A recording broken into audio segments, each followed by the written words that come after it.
2024 में विभिन्न राजनीतिक दलों की चुनावी रणनीतियां। 2024 में जनता का वोट मीटर किधर है? इस बार के लोकसभा चुनाव में माहौल क्या है? क्या बीजेपी करेगी फिर से वापसी या किसी और को मिलेगा मौका? जी हां, देश में इस बार का लोकसभा चुनाव पूरे जोरों पर है। अब राजनीतिक दलों के बीच चुनावी दंगल का शंखनाद जारी है। इस बार के लोकसभा चुनाव को लेकर सभी राजनीतिक पार्टियां अपनी अपनी ताकतें दिखा रही हैं। एक तरफ जहां भारतीय जनता पार्टी राष्ट्रीय मुद्दों और प्रधानमंत्री नरेंद्र मोदी की गारंटी को लेकर चुनावी समर में मतदाताओं को लुभाने की कोशिश कर रही है, तो वहीं दूसरी तरफ ही कांग्रेस पार्टी स्थानीय मुद्दों को उठाकर भाजपा को घेरने की कोशिश कर रही है। अब सभी राजनीतिक दल चुनावी मैदान में अपने अपने प्रत्याशियों को जिताने के लिए प्रयास कर रहे हैं। आज हमें राजस्थान की एक चर्चित सीट कोटा लोकसभा सीट पर विस्तार से चर्चा करेंगे और आज इस लोकसभा क्षेत्र का आपके सामने क्षेत्रीय चुनावी सर्वे पेश किया जा रहा है। इस क्षेत्रीय चुनावी सर्वे के माध्यम से आज हमें इस कोटा लोकसभा सीट का सटीक विश्लेषण लेकर आए हैं कि यहाँ की राजनीति में क्या चुनावी हलचल चल रही है, वहीं क्या नए समीकरण बन रहे हैं। इस लोकसभा क्षेत्र पर दूसरे चरण में 26 अप्रैल को मतदान हो चुके हैं। अब इस लोकसभा सीट पर मतदान के बाद चुनावी स्थिति कैसी है, कौन सा पार्टी उम्मीदवार यहाँ पर मजबूत है और जीत के करीब है, किसके पक्ष में जीत का माहौल बन रहा है, वहीं अब की बार किसका पलड़ा भारी है। इन सभी सवालों के लिए हम आपको संपूर्ण जानकारी देंगे, तो बने रहिए हमारे साथ। इस लोकसभा सीट से भारतीय जनता पार्टी ने लोकसभा अध्यक्ष ओम बिरला को अपना प्रत्याशी बनाया है। भाजपा प्रत्याशी ओम बिरला 3 बार कोटा से विधायक का चुनाव जीत चुके हैं, वहीं 2 बार सांसद का चुनाव जीते हैं।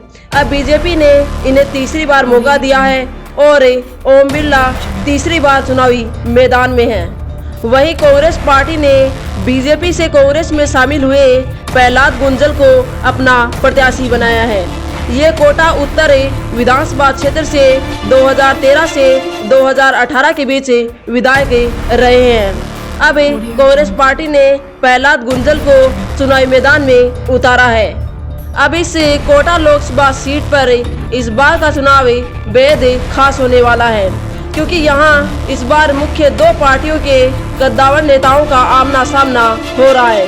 इस लोकसभा सीट पर अगर पिछले लोकसभा चुनाव 2014 व 2019 में यहाँ पर पार्टी प्रत्याशियों के जीतने के अगर सिलसिले पर चर्चा करें, तो चुनावी साल 2014 में इस लोकसभा सीट से भाजपा प्रत्याशी थे ओम बिरला, तो वहीं कांग्रेस प्रत्याशी थे इजराइज सिंह।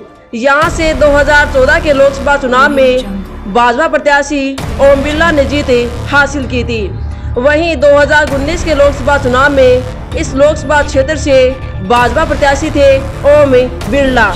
भारतीय जनता पार्टी ने फिर से इन्हीं पर भरोसा जताया और 2019 में इन्हें ही टिकट दी। वहीं कांग्रेस प्रत्याशी थे राम नारायण मीणा। 2019 में भी भाजपा प्रत्याशी ओम बिरला ने अपनी जीत दर्ज की और वे दोबारा दूसरी बार सांसद बने थे। वहीं इस लोकसभा क्षेत्र में पिछले लोकसभा चुनाव में हुए मतदान प्रतिशत की अगर बात करें, तो 2009 के लोकसभा चुनाव में इस लोकसभा क्षेत्र में 45.49% वोट डाले गए थे। वहीं 2014 के लोकसभा चुनाव में इस लोकसभा सीट पर 66.26% मतदान दर्ज किया गया था। वहीं 2019 के लोकसभा चुनाव में इस लोकसभा क्षेत्र पर 70.22% मतदान हुआ था। वहीं इस बार 2024 के लोकसभा चुनाव में इस लोकसभा क्षेत्र में 71.26% मतदान हुआ है, यानी कि 2019 के लोकसभा चुनाव की तुलना में इस बार के लोकसभा चुनाव में इस लोकसभा क्षेत्र पर 1.04% मतदान अधिक हुआ है।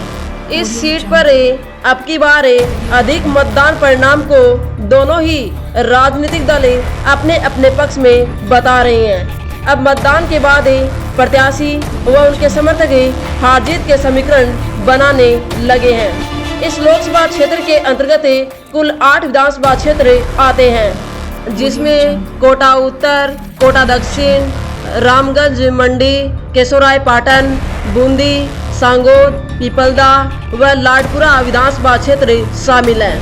अगर इन 8 विधानसभा क्षेत्रों में भी मतदान प्रतिशत देखें तो कोटा उत्तर विधानसभा क्षेत्र में 69.47%, तो वहीं कोटा दक्षिण विधानसभा क्षेत्र में 70.46%, रामगंज मंडी विधानसभा क्षेत्र में 74.12%, वहीं केशोरायपाटन विधानसभा क्षेत्र में 68.35%, वहीं बूंदी विधानसभा क्षेत्र में 71.05%, वहीं सांगोद विधानसभा क्षेत्र में 72.17%, वहीं पीपलदा विधानसभा क्षेत्र में 69%, वहीं लाडपुरा विधानसभा क्षेत्र में 71.17% मतदान हुआ है। यानी कि इस कोटा लोकसभा सीट की इन 8 विधानसभा क्षेत्रों में सबसे अधिक वोटिंग रामगंज मंडी विधानसभा क्षेत्र में, तो वही सबसे कम केशोरायपाटन विधानसभा क्षेत्र में वोटिंग हुई है। इन 8 विधानसभा क्षेत्रों में वोटिंग प्रतिशत से देखें कि कौन सी पार्टी किस क्षेत्र में मजबूत है, तो कोटा उत्तर, कोटा दक्षिण, रामगंज मंडी व सांगोद व लाडपुरा विधानसभा क्षेत्रों में भारतीय जनता पार्टी मजबूत है, यहाँ से बीजेपी जीत रही है। तो वहीं बूंदी, पीपलदा व केशोरायपाटन विधानसभा क्षेत्रों में कांग्रेस पार्टी बढ़त लेकर आ सकती है। इस प्रकार से 5 विधानसभा क्षेत्रों में भाजपा, तो वहीं 3 विधानसभा क्षेत्रों में कांग्रेस पार्टी को बढ़त मिल रही है। इन 8 विधानसभा सीटों में से 4 सीटों पर भारतीय जनता पार्टी के विधायक हैं, तो वहीं 4 सीटों पर कांग्रेस पार्टी के विधायक हैं। इस प्रकार मतदान के बाद क्षेत्रीय चुनावी आंकड़ों के अनुसार ये सीटें अब की बार भी भारतीय जनता पार्टी के खाते में जा रही है। यहाँ से भाजपा प्रत्याशी ओम बिरला जीत रहे हैं और इनके पक्ष में मजबूत माहौल बन रहा है। तो ये था कोटा लोकसभा सीट का मतदान के बाद क्षेत्रीय चुनावी विश्लेषण। अगर आप ये वीडियो कोटा व बूंदी जिले के किसी भी क्षेत्रीय इलाके व कस्बे से ये वीडियो देख रहे हैं तो आप इस वीडियो को लाइक शेयर जरूर करें व चैनल को सब्सक्राइब भी जरूर कर लें, ताकि आपके पास हर एक क्षेत्रीय सूचना त्वरित पहुंच जाए। धन्यवाद।